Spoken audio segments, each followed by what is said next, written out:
Olha, poucos textos filosóficos foram escritos com o pé tão fincado na ação quanto Sobre a Contradição, de Mao Zedong.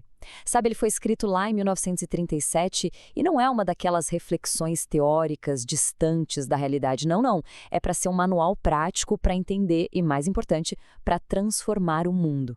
Vamos mergulhar em como ele propõe fazer exatamente isso. Para começar, tudo parte de uma escolha fundamental. Como é que a gente enxerga a realidade?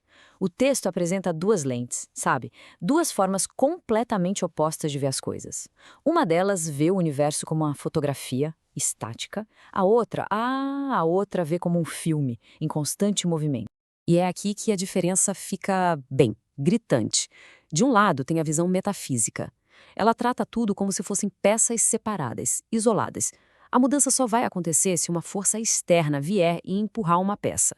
Já do outro lado, tem a visão dialética, e nela tudo é como um organismo vivo, tudo está interligado, e a mudança nasce de dentro, das tensões internas, do conflito que existe na própria essência de cada coisa. Essa visão dialética toda se baseia numa lei fundamental, a lei da contradição. A ideia aqui é que tudo, absolutamente tudo, se desenvolve por causa de uma luta interna. É um conceito poderoso, forças opostas que estão em conflito, mas que ao mesmo tempo precisam uma da outra para existir.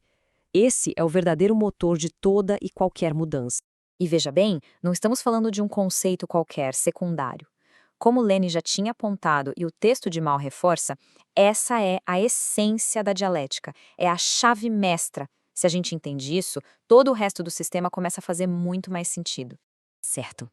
Então, o primeiro ponto crucial aqui é: a contradição não é uma exceção, ela é a regra. Ela é universal, está em tudo. O texto argumenta que essa tensão entre opostos está literalmente em todo lugar.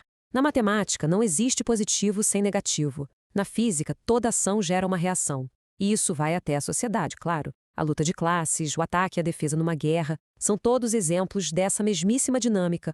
Um lado só existe porque o outro existe, e eles se definem nesse conflito. E essa analogia do ovo é simplesmente perfeita para entender a diferença entre um gatilho e a causa real. O calor que vem de fora é só a condição, o empurrãozinho. A verdadeira mágica, a base para a mudança está dentro do ovo, a contradição inerente dele que o permite se transformar num pento. Agora pensa numa pedra. A gente pode aquecer uma pedra por 1 milhão de anos, ela nunca vai virar um pento. Por quê? Porque falta essa base interna para a mudança. E isso, claro, leva a uma pergunta bem óbvia. Se tudo tem contradição, por que o mundo não é uma coisa só, homogênea? A resposta, segundo o texto, está na particularidade.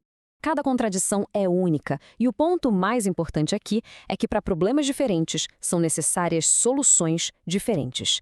Não existe uma fórmula mágica que sirva para tudo. A maneira de resolver um conflito entre trabalho e capital numa indústria é completamente diferente da forma de resolver um conflito entre dois países. Cada situação exige uma análise concreta, um método próprio. E a gente sabe que no mundo real, em qualquer cenário complexo, seja na política, na economia, não existe só uma contradição. Existem várias, acontecendo ao mesmo tempo. E é aí que o texto propõe um foco. É preciso encontrar a contradição principal. Essa é a grande sacada do método. A ideia é que, em vez de se perder tentando resolver tudo de uma vez, é preciso identificar qual contradição está no comando. Sabe? Qual delas influencia e determina todas as outras? Se essa for resolvida, as demais se tornam muito mais fáceis de lidar. É estratégia pura. E dá para aprofundar ainda mais. Dentro de cada par de opostos, um lado geralmente está no comando. É o que o texto chama de aspecto principal. A dinâmica da mudança é justamente a luta por essa posição dominante. O momento realmente transformador acontece quando o lado que era dominado consegue virar o jogo e se tornar o principal. Nesse instante, a essência da coisa toda se altera. Então, como é que essa dança entre os opostos funciona na prática? O ensaio descreve isso usando dois conceitos-chave: identidade e luta. A palavra identidade aqui pode ser um pouco confusa. Não significa que os opostos são a mesma coisa, iguais. Significa, primeiro, que eles dependem um do outro para existir. Não tem luz sem escuridão, nem topo sem uma base. E, o mais importante de tudo, em certas condições, eles podem literalmente trocar de lugar. O exemplo clássico que o texto usa é a luta de classes. Numa sociedade capitalista, a burguesia é o lado dominante e o proletariado o dominado. Um não existe sem o outro. Eles são definidos por essa relação. Só que essa relação não é para sempre, não é estática. Através de uma revolução, por exemplo, os papéis podem se inverter completamente. O proletariado assume a posição dominante e a burguesia passa a ser a dominada. A identidade entre eles permitiu essa transformação e a natureza de toda a sociedade mudou junto. E aqui vem um ponto fundamental. Essa união dos opostos, essa tal identidade, é sempre temporária, condicional. O que é permanente, o que é absoluto, é a luta entre eles. A paz é só uma trégua. O conflito é o estado natural das coisas. E é essa luta constante que move o mundo para frente. Agora, um detalhe bem importante: nem toda luta é uma guerra total. O texto faz questão de fazer uma distinção bem clara aqui. Quando a tensão explode e vira um conflito aberto, uma ruptura, isso ganha um nome específico: antagonismo. É crucial entender a diferença. Contradição é a tensão que existe sempre, em tudo, até entre aliados. Já o antagonismo é quando essa tensão se torna irreconciliável e parte para o confronto direto. Uma coisa é a regra, a outra é a exceção explosiva. E essa distinção toda não era só um exercício de filosofia, não. É preciso lembrar o contexto. O ensaio foi escrito no meio da guerra. O objetivo era criar uma ferramenta para analisar a realidade e decidir quando um conflito era antagônico, exigindo luta armada, e quando era uma contradição que podia ser gerenciada de outra forma. Era de fato um guia para a ação, não para ficar na biblioteca.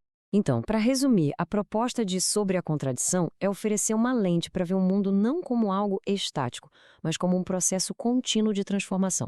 A tarefa para quem quer entender a realidade é se tornar uma espécie de detetive de contradições, encontrar quais são as forças opostas em jogo e como elas estão interagindo.